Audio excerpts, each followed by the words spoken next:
Oi pessoal, tudo bem?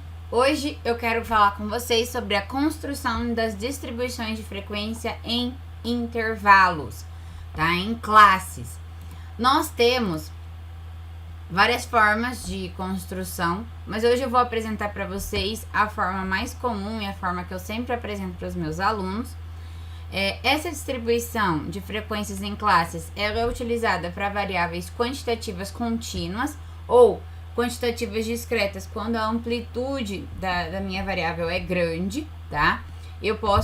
Vou utilizar esse exemplo de salários mínimos de 120 funcionários. Então, eu tenho aqui uma variável quantitativa contínua. Então, eu tenho valores de 2 a 16. Então, 2 salários mínimos, 2,4 salários mínimos e assim por diante. Então, tenho 120 observações.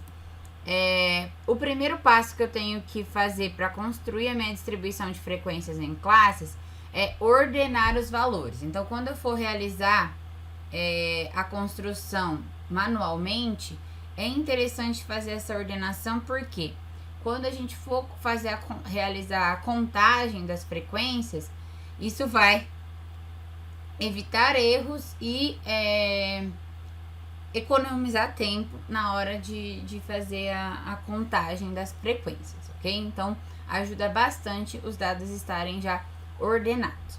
O segundo passo é calcular a amplitude total. Então, eu preciso ter essa informação da amplitude dos meus dados. Qual que é a fórmula da amplitude total? É o x máximo menos o x mínimo, tá? Então, o maior valor do banco de dados menos o menor valor. Então, quem que é o x máximo e quem que é o x mínimo? Então, vamos voltar lá no nosso exemplo e a gente vê. Bom, primeiro que o nosso banco de dados já está ordenado, a gente consegue ver que ele está ordenado aqui nas linhas.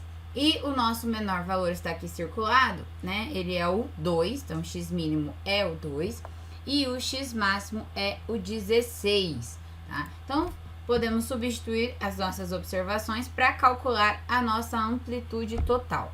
Temos aqui a amplitude total, então x máximo menos o x mínimo, então 16 menos 2, eu tenho uma amplitude de 14.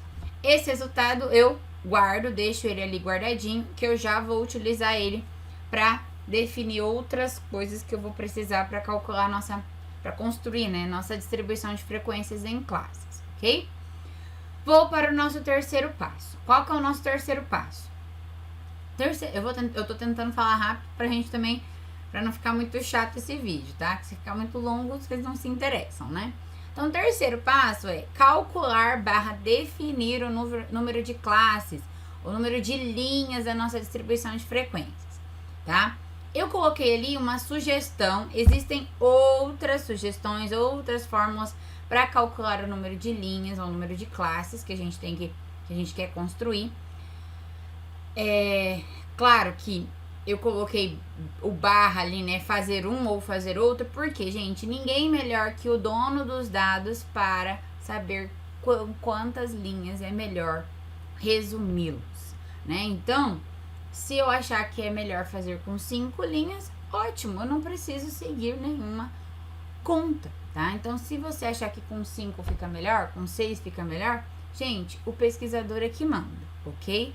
Então, se você quiser definir o número de linhas, melhor. Se você achar que precisa realizar uma continha para ter uma noção, essa é uma sugestão, raiz de n. Se não, pode procurar em outras referências, que existem algumas outras fórmulas que vocês podem se basear, ok?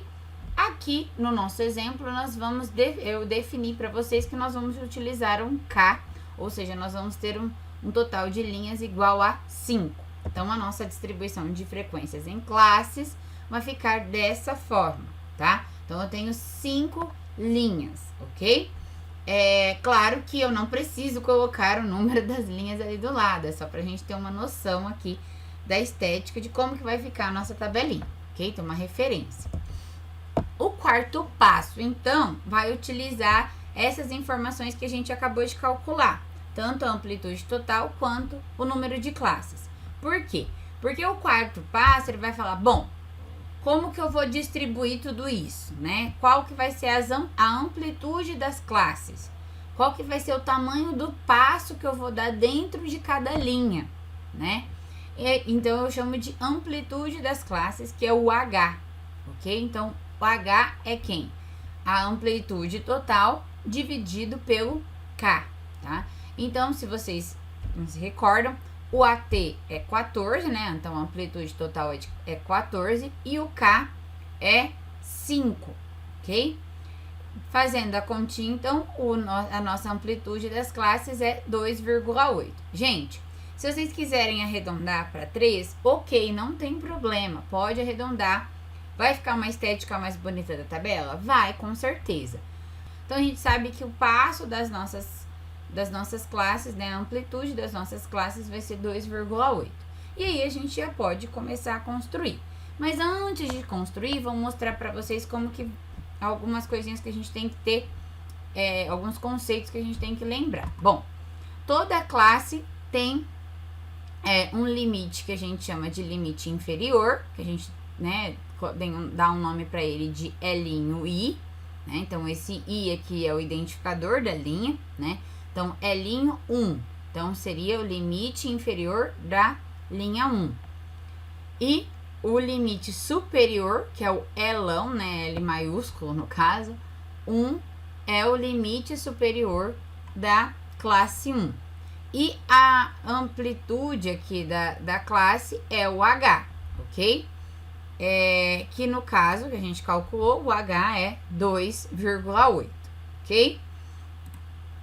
Para a gente começar a calcular ou a construir, no caso, a nossa distribuição de frequência, no nosso passo 5, ele fala que é para a gente começar com um menor valor, tá?